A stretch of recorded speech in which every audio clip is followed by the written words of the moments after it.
In today's video, I'm going to teach you how to integrate Salesforce with Microsoft Teams. We'll start inside Microsoft Teams.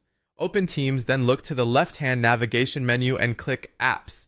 In the search bar, type Salesforce and choose the Salesforce app from the results. Once you've found it, click Add or Install, depending on what your version of Teams shows. Then give it a moment to finish adding the app to your workspace. This is the foundation of the integration, so make sure the app is fully installed before moving on. Next, open the Salesforce app inside Teams and click Sign In. At this point, you'll log into your Salesforce account. Review the permissions being requested carefully, since these determine how Teams and Salesforce will work together. When you're ready, click Allow to authorize the connection. After that, confirm that the connection completed successfully. If you see that the app is connected, you're ready for the setup on the Salesforce side. Now switch over to Salesforce. Click the Setup gear icon, then select Setup. In the Setup search, look for Microsoft Teams integration or similar integration settings. From there, configure the authentication and permissions required for your organization. You'll also want to assign access to the correct users or profiles so the right people can use the integration. When everything looks good, save your settings. This part is important because it controls who can access the integration and what they can do with it.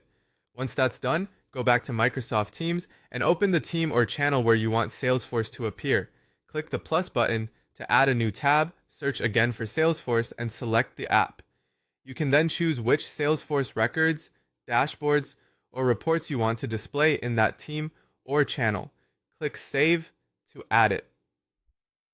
This makes important Salesforce information visible directly inside Teams, which can really help reduce switching between platforms. You can also share Salesforce records directly in a chat or channel. Open the conversation where you want to share something, use the Salesforce app to search for the record, select the one you want, and share it with your team. Once shared, team members can view key details without leaving Teams, which makes collaboration much faster. After that, open the Salesforce app in Teams and go into the notification settings.